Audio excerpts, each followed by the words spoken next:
Bonjour, comment allez-vous? Aujourd'hui c'est samedi et on va parler de Mathilde Panot. Et pourquoi? Parce que d'une part, elle s'est faite humilier par un journaliste qui n'est pas au chômage. Ah! Et deuxièmement, par le biais de ce journaliste, on va apprendre que Mathilde Panot se fait bolosser. Elle se fait harceler par Jean-Luc Mélenchon et sa comparse. Moi j'adore ce genre de vidéos. J'adore parler de la France insoumise. Bon, vous le savez, c'est un petit peu ma passion. Pourquoi ça vous dérange? Genre, vous avez des passions plus intéressantes que moi? Je ne crois pas. Je ne crois pas. On va l'écouter. On va écouter Mathilde Panot se vautrer. Ça vient de complément d'enquête. Alors, ça a duré pas mal de temps, mais j'ai viré les parties sur Jean-Luc. J'ai viré les parties sur la fiche d'Hanouna, on s'en fout. Nous allons garder que l'essentiel. Mathilde Panot, qui est dense, comme dit François Béguedeau. Elle est dense au propre comme au figuré. Et oui. Est-ce qu'il y a des sujets tabous au sein de la France insoumise? Non. Quel sujet tabou? Sophia Chikirou, par exemple. Non, c'est pas un sujet tabou. Directrice de la communication de LFI, très proche de Jean-Luc Mélenchon. On avait consacré un... Très proche, c'est sa compagne. Ça veut dire qu'ils s'emboîtent comme des cuillères. Depuis 15 ans, je crois. Jean-Luc est un don Juan. Il fait tomber les femmes. Un précédent complément d'enquête à Sophia Chikirou il y a 1 an et demi. On avait notamment révélé ces messages dans un groupe WhatsApp. Pour rappeler le contexte, elle était à l'époque patronne du média qui avait... Alors, je vais arrêter souvent. Pour la première partie, vous allez comprendre pourquoi. Elle était patronne du média, le média. Ils sont marrants les gauchistes avec leur nom.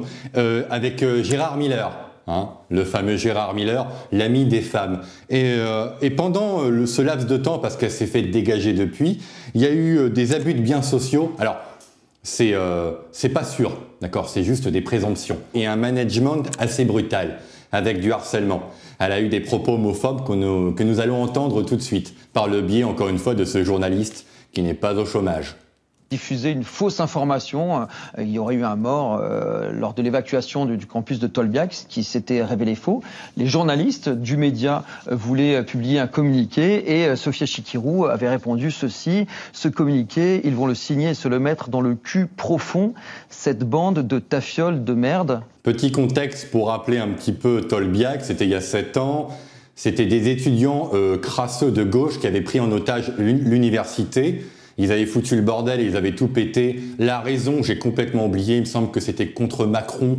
Et je vous montre une petite photo où pendant une conférence de presse, ils étaient cagoulés, comme des guignols d'ailleurs, et ils avaient mis un chien. Le média avait raconté une rumeur comme quoi un CRS avait, sans faire exprès, tué un étudiant, ce qui était complètement faux. Et un journaliste qui a une certaine déontologie au sein du média, a décidé de faire un mea culpa. Répondu ceci: ce communiqué, ils vont le signer et se le mettre dans le cul profond, cette bande de tafioles de merde. Comment vous avez réagi après? Elle est comme ça là. Vous allez voir, elle va se défaire.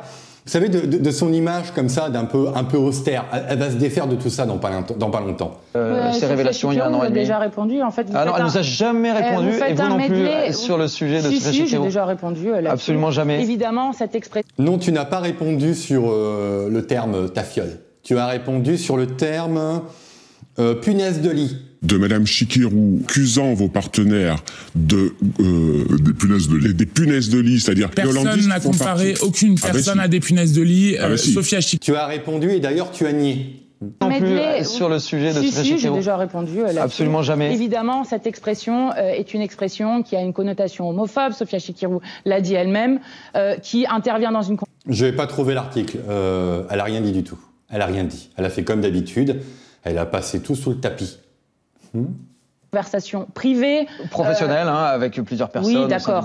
Et donc sur lequel elle a déjà répondu. Et donc il n'y a rien de plus à dire sur cette question-là. Jamais répondu. Et vous, en tant que patron... Il le dit, elle n'a jamais répondu. Il n'y a pas de... Pas du tout. Des députés insoumis, donc Sophia Chikirou est députée à l'Assemblée nationale. Vous l'avez convoquée suite à ses propos et vous lui avez dit quoi? Mais je ne l'ai pas convoquée, vous savez. Si c'est normal, c'est la femme du patron.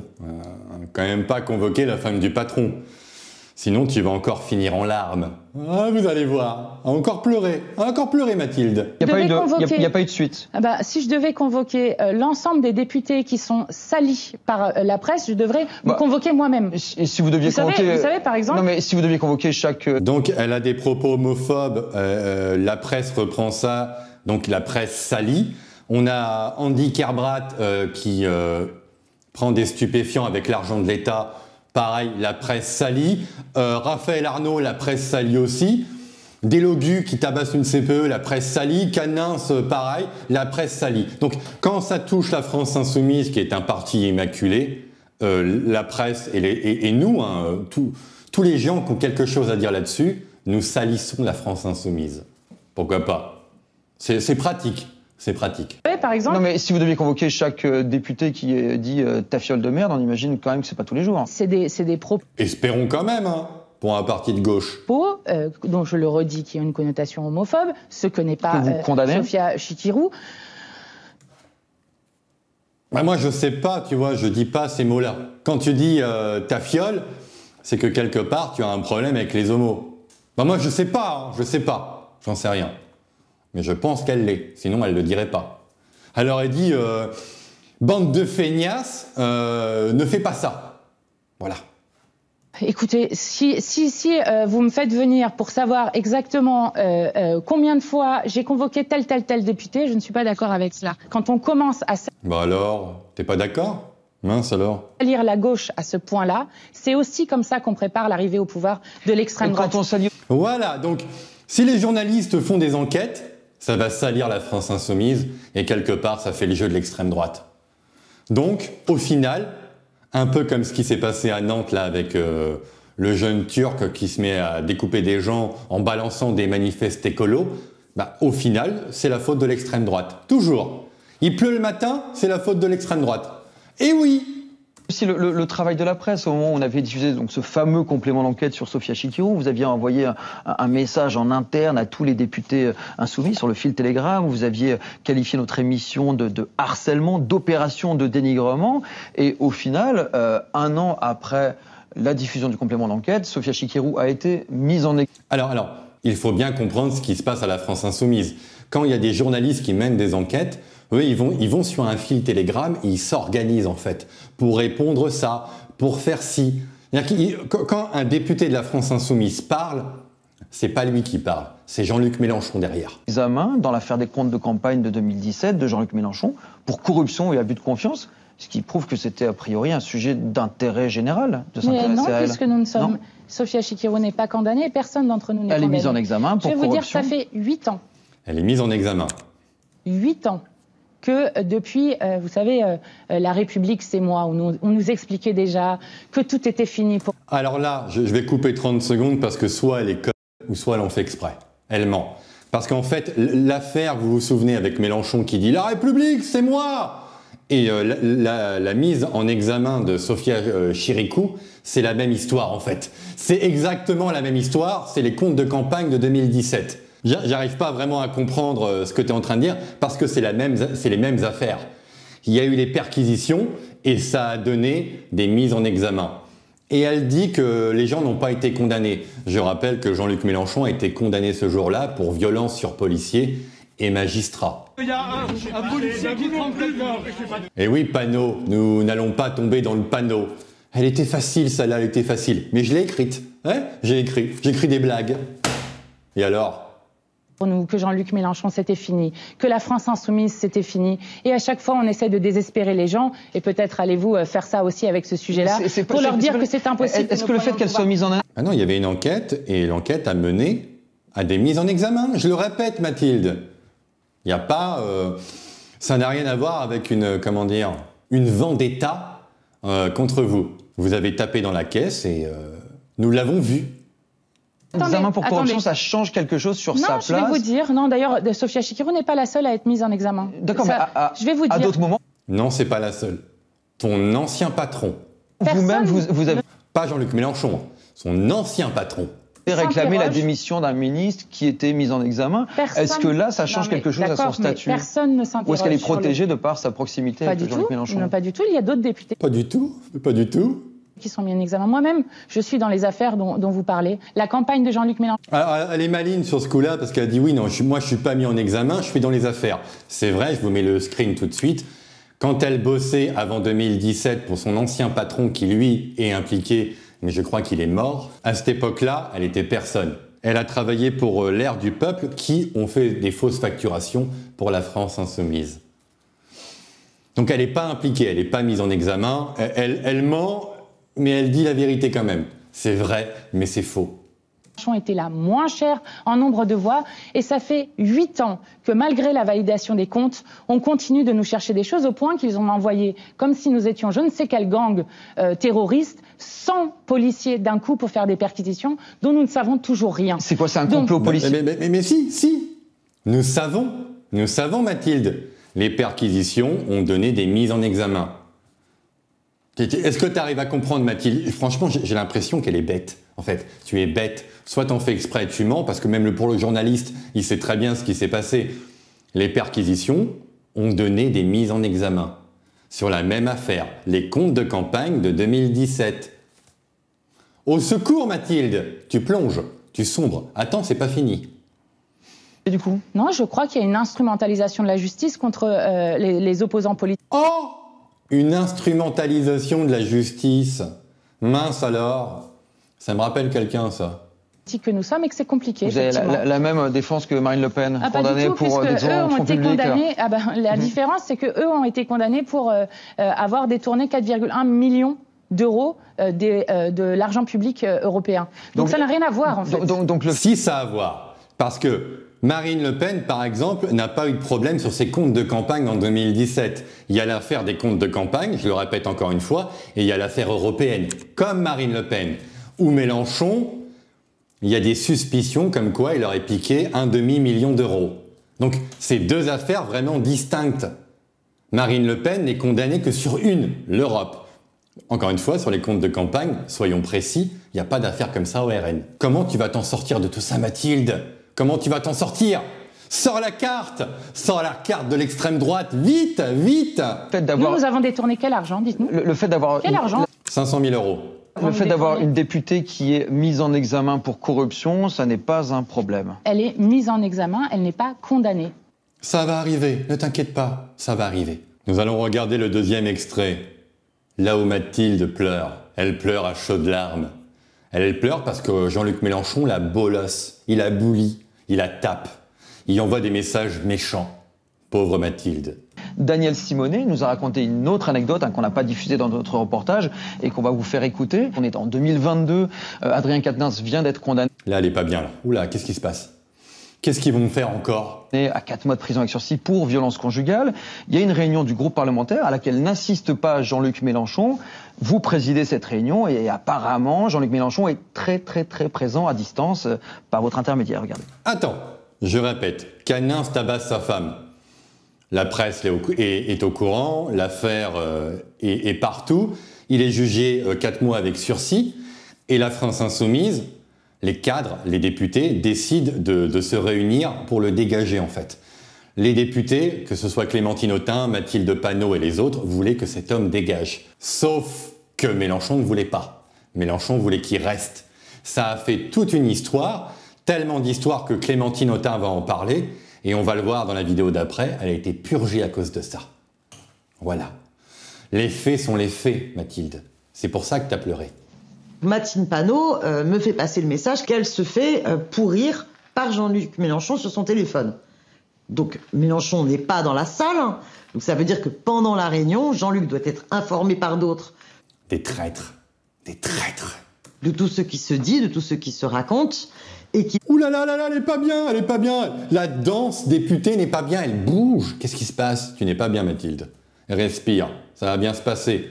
Il exerce une pression sur Mathilde Panot à coup de SMS. Et à la fin de la réunion, elle sera en larmes. Et moi, ça me choque profondément. Parce que sur un problème de violence faites aux femmes, le débat politique entre nous est aussi l'objet de la part de Jean-Luc Mélenchon d'une autre forme de violence qui est sa pression à imposer. C'est-à-dire que, qu'est-ce que tu es en train de dire, Daniel? C'est-à-dire que Quatennens tabasse sa femme, Mélenchon décide de le garder, et vu que Mathilde Panot a dit non, il se met à la harceler. Non, mais non, c'est la gauche. C'est impossible. Elle ment, Daniel. Daniel, tu mens, c'est sûr. La gauche n'est pas capable de faire ça. Du harcèlement sur une femme, non. Sa position. C'est faux, c'est faux. C'est faux, c'est faux, je n'ai jamais Fini en larmes une réunion, C'est vrai Mathilde, parce que Clémentine Autain a été purgée à cause de ça. Elle n'a pas pleuré, elle est plus courageuse que toi, mais elle a quand même été évincée, et on va le voir après, à la télévision, devant tout le monde. Première chose. Deuxième chose, le groupe parlementaire a voté sur la sanction que nous avons décidée vis-à-vis d'Adrien Quatennens. Et Mélenchon s'est assis dessus. Vous n'avez pas reçu des textos un peu pressurisants de la part de Jean-Luc Mélenchon? Non, je n'ai pas reçu de textos pressurisants. Donc allemand, Daniel Je ne sais Simonet. pas, je pense qu'il y a des gens dans ce documentaire qui manifestement ont été choisis parce qu'ils détestent Jean-Luc Mélenchon. Alors pour le coup, vous pouvez pas dire ça. Bah tu peux toujours attaquer. Tu peux attaquer pour diffamation, si elle ment. Tu vas le faire Mathilde? Ou tu vas oublier, on va mettre ça sous le tapis encore une fois? Ne t'inquiète pas, je te le rappellerai à chaque fois que tu as pleuré. Tu as pleuré, tu es faible. Tu es faible Mathilde, tu es faible. Tu fais la forte comme ça. La forte, hein, pas... hein? Tu fais la forte, mais dis donc, tu pleures. On vous a vous-même sollicité pour le documentaire, on a sollicité Jean-Luc Mélenchon. Toute la garde rapprochée de Jean-Luc Mélenchon, on a fait comme d'habitude dans tous nos compléments d'enquête, on a avant tout sollicité l'entourage et la personne dont on faisait le portrait. Et... Il y a des gens qui ont des mauvais souvenirs de la période dont nous parlons. Et moi, Mais pourquoi? Pourquoi ils ont des mauvais souvenirs? Parce que peut-être que Mélenchon avait l'habitude de faire ça, et peut-être que sa femme, Sophia Chikirou, avait aussi l'habitude de dire des saloperies.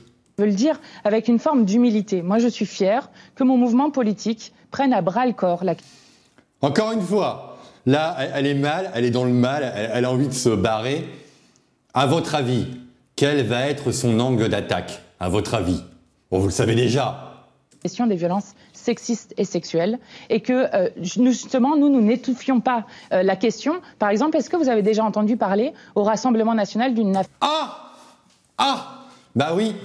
Quand ça va pas, encore une fois, il faut mettre ça sur le dos de l'extrême droite. Pourquoi pas? Pourquoi pas? Écoutons ce qu'elle a à dire, peut-être que c'est pertinent. Affaire de violences sexistes et sexuelles? Non. J'ai entendu parler au Rassemblement national d'une affaire de violences sexistes et sexuelles? Non. Pourquoi? Vous pensez que ça n'existe pas? Parce qu'il n'y en a pas. Je ne mettrai pas ma main à couper qu'il n'y a pas de violence necnuelle au sein du RN. Mais je pense que comme tous les partis de droite, tous, hein, influenceurs, politiciens et tout, c'est plutôt des problèmes d'argent. C'est plutôt des problèmes de costards, d'emplois fictifs, c'est plutôt ça. Des dîners mondains avec des écrevisses à 400 balles le kilo. La droite, c'est ça. C'est pas trop les enfants, les femmes et les produits illicites. Ça existe en fait. Bah non, prouve-le. Prouve-nous, Mathilde Panot, qu'au sein du Rassemblement national, il y ait ces genres d'affaires. Je vous remets le passage avec Clémentine Autain le jour où elle s'est fait purger à la télé. Mathilde Panot est présente. Clémentine Autain s'est fait purger pour l'histoire de Quatennens. C'est sûr et certain. C'est quasiment la seule qui avait gueulé. Oh, pardon. J'ai bien entendu que Jean-Luc Mélenchon, quand il est intervenu sur TF1, il a parlé de 19 députés élus au premier tour pour la France Insoumise. Il y en a eu, si on me compte, 20. Donc j'ai bien compris que je ne faisais plus partie du groupe. Et par ailleurs, une boucle a été mise en œuvre. Voilà, elle vient d'apprendre qu'elle a dégagé. Et regardez Mathilde. Et il me semble bien que ça t'est arrivé une fois avec Rima Hassan, où tu ne savais pas quoi dire. Quand Rima t'a promis une purge. Bah tu vois, la petite blonde aux yeux bleus a été purgée. Parce qu'elle n'aimait pas que le rouquin tabasse sa femme. Mise en place très vite là sur les téléphones, et dans cette boucle je n'y suis pas. Donc vous voyez, le problème est réglé. Je ne serai pas dans ce groupe-là, aussi parce que, il faut le dire, il y a eu des désaccords, que la France Insoumise a beaucoup de mal à supporter, que tout le monde ne soit pas au cordeau, caporalisé, et que par ailleurs... Je traduis au sein de la France Insoumise, la direction qui est représentée par Jean-Luc Mélenchon et Jean-Luc Mélenchon n'aime pas trop qu'on revienne sur sa parole.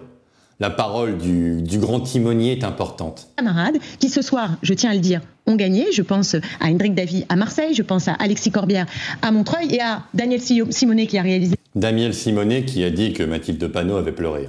On va la voir. Oh, mais non, j'ai pas envie de parler. Allez. Un score incroyable de 75%, qui étaient donc ceux qu'on a appelés les purgés, ont gagné ce soir. Et donc moi, je resterai avec mes camarades et je pense que nous devons trouver une solution. Alors Mathilde, qu'est-ce qu'il y a? Elle parle pas, elle dit rien. Elle entend, hein, elle entend. Mathilde entend tout. Mais elle ne dit rien. Qui permet de sortir des guerres fratricides, d'en sortir, et qu'on parle d'autre chose. On arrête avec ça. Tu as pleuré, Mathilde. Tu t'en rappelles. À ce moment-là, ça te revient en tête. Elle est courageuse, mais toi, pas trop. Hein. Tu te fais marcher dessus par le vieux et tu ne dis rien. Maintenant, on va voir comment Jean-Luc Mélenchon défend sa go. Hein, comment ils disent les jeunes, la go, sa copine. Tu es juste prévenu que je te laisserai pas faire, ni la bande de nuls qui font le sale boulot. Je vous passerai tous à la trappe et c'est tout. Moi, je l'ai vécu comme un harcèlement moral politique. Ah, c'est pas très gentil tout ça. L'histoire se déroule avant la campagne des législatives de 2022. Au moment des investitures, Sophia Chikirou aimerait se présenter à Paris, dans la 15e circonscription. Une circonscription où est historiquement implantée Danielle Simonet, elle aussi candidate, et qui donc s'y oppose fermement. Donc elle s'oppose aux directives du grand monarque. Alors le comité électoral de LFI décide de parachuter la communicante juste à côté, dans la 6e. Problème, cette fois ce sont les militants du secteur qui refusent sa venue. Danielle Simonet est alors accusée par Jean-Luc Mélenchon d'alimenter localement une fronde anti-Chikirou. Le soir même, je recevais un message télégramme de Jean-Luc Mélenchon qui me disait « Ne crois pas que je ne vois rien ». Ouh là là là là là. Ne crois pas que je ne me rende pas compte. Il n'y a pas de smiley bisous, hein. Il y a un point. Bon. Donc je lui réponds, mais écoute, quand tu veux, on prend un café et on en discute, quoi. Il me répond, je ne discute pas, j'agirai. Non, non, non, j'ai rien à dire. Point. J'agirai. Point. Danielle Simonet a beau assurer au leader insoumis qu'elle n'a rien à voir dans cette histoire, les SMS s'enchaînent. Pour preuve. Du harcèlement? Mais non, c'est pas possible, il est de gauche. Les gauchistes n'harcèlent pas. Hein? Dany Caligula. Il est revenu, Dany. Hein. Ah, l'argent, ça. Hein? C'est quelques captures d'écran que la députée a accepté de nous divulguer en exclusivité, afin d'attester son récit. Ce n'est pas moi qui l'empêche de convaincre sur la 6e. Ah bon, convaincre? Elle se tue au boulot. Tu es juste prévenu que je te laisserai pas faire, ni la bande de nuls qui font le sale boulot. Il est temps de renouveler ce secteur. Tu m'en convaincs. Il a une façon de parler autoritaire, moi j'aime pas trop ça. Hein. Moi il me fait peur. Mais ce n'est pas moi. Bon, j'arrête cet échange par télégramme. Moi, j'ai toujours dit que j'étais dispo pour en parler, mais pas comme ça. J'ai pas de temps à perdre. J'ai pas de temps à perdre. Les combines pourries des planqués contre le dispositif central, sous la menace de m'éclabousser, ne m'impressionnent pas. On dirait un petit peu du Staline dans le texte. Hein? Ça va mal finir tout ça. Hein? Vous passerez tous à la trappe et c'est tout. Attends. Quoi? M'éclabousser ne m'impressionne pas. Je vous passerai tous à la trappe et c'est tout. J'attends d'être scrupuleusement entendu. Ouh là là, il rigole pas le vieux, hein. Dis donc. Ça fait peur. Même moi, tu vois, j'ai commence à avoir des petites larmes qui me montent là comme ça, là. Il me fait un petit peu peur. Heureusement que je suis pas de gauche, hein. Heureusement. De jour en jour, les messages ont été de plus en plus violents et tendus. Des messages de menaces, des messages de haine, d'une violence absolue. Moi, je l'ai vécu comme un harcèlement moral politique. 3. C'est ce que c'est. Moins de menaces et d'intimidation de Jean-Luc Mélenchon, qui, à l'entendre, ont laissé beaucoup de traces. Quand du jour au lendemain, on vous insulte par télégramme, il fallait se lever tous les matins. Se lever tous les matins, aller faire du porte-à-porte, aller faire la campagne de Jean-Luc Mélenchon alors que vous aviez dans votre téléphone tous ces messages-là d'une violence absolue, c'était quand même pas évident. Hein. Je l'ai fait en loyauté et aucun média n'a été au courant de cet épisode-là. Il fallait le dire. Fallait nous le dire, Daniel. Rejoins-nous.